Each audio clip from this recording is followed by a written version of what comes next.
الحمد لله نحمده ونستعينه ونستغفره ونؤمن به ونتوكل عليه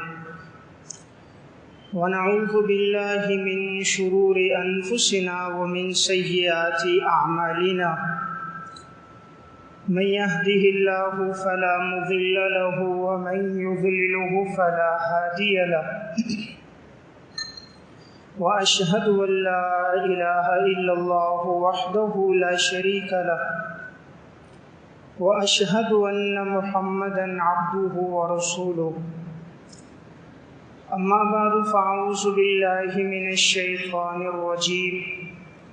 بسم الله الرحمن الرحيم والفجر وليال عشر والشفع والوتر وقال النبي صلى الله عليه وسلم ما من أيام العمل الصالح فيهن أحب الله من الله عز وجل من هذه الأيام العشر قالوا يا رسول الله الجهاد في سبيل الله قال رسول الله صلى الله عليه وسلم ولا الجهاد في سبيل الله إلا رجل خرج بنفسه وماله فلم يرجع من ذلك بشيء رواه الترمذي وقال النبي صلى الله عليه وسلم صيام يوم عرفة احتسب على الله أن يكفر السنة التي قبله والسنة التي بعده رواه مسلم صدق اللہ العظیم۔ میرے انتہائی واجب الاحترام قابل صد احترام بھائیوں، دوستوں اور بزرگوں،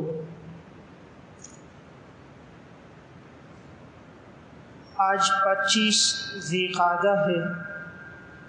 اس کے بعد جو مہینہ شروع ہونے والا ہے وہ ذی الحجہ کا مہینہ ہے۔ یہ آنے والا مہینہ بڑے ہی بابرکت اور باسعادت مہینہ ہے۔ قرآن کریم میں اللہ رب العزت نے ارشاد فرمایا والفجر ولیال عشر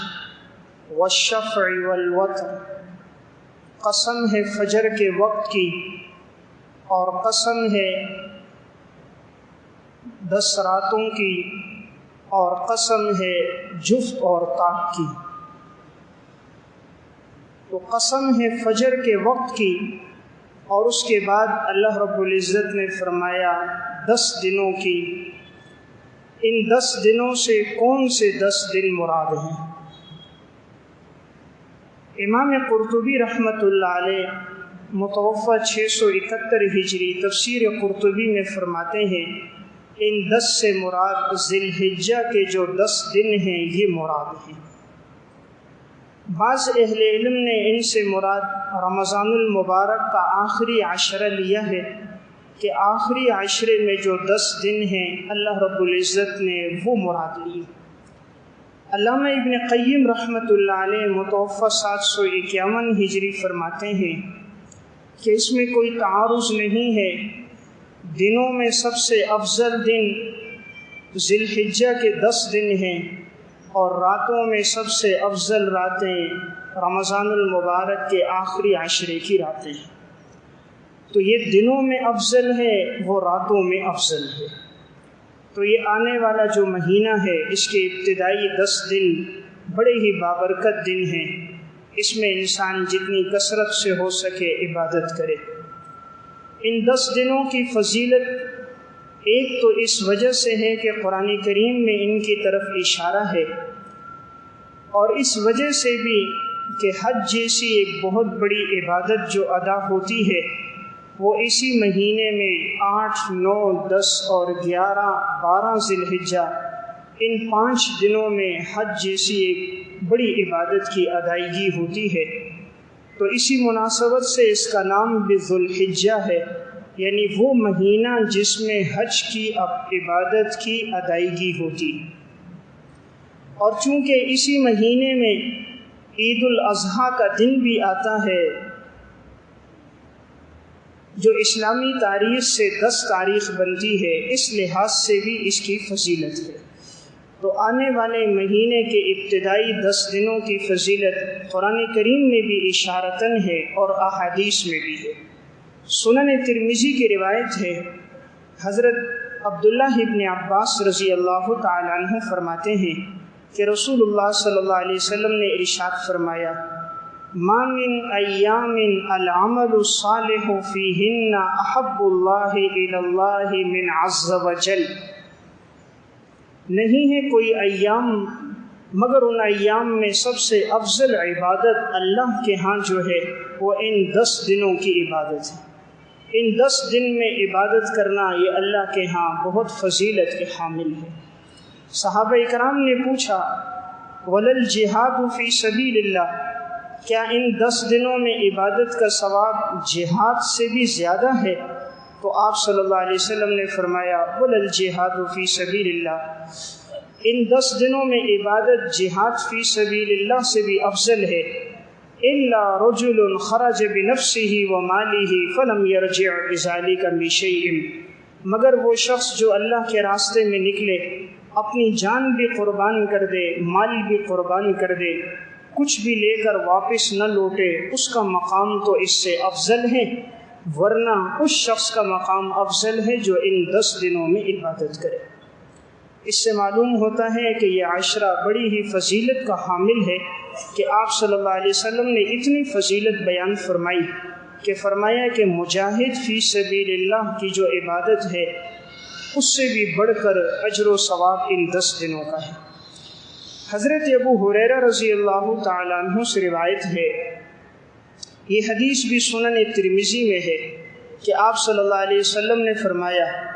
یہ جو ایام ہیں ان میں روزہ رکھنا، ایک دن کا روزہ رکھنا 1 سال کے روزوں کے برابر ہے۔ صیام کل یوم منہا بصیام سنۃ، ایک دن کا روزہ ایسا ہے جیسے 1 سال کا روزہ۔ وقیام کل لیلۃ منہا بقیام لیلۃ القدر، اور ایک رات میں اللہ کے ہاں قیام کرنا اتنا ثواب ہے جتنا لیلۃ القدر میں قیام کا ثواب۔ تو گویا اس حدیث میں آپ نے یہ ارشاد فرمایا کہ یہ جو 10 دن ہیں ابتدائی، ان میں ایک ایک روزہ ایسا ہے جیسے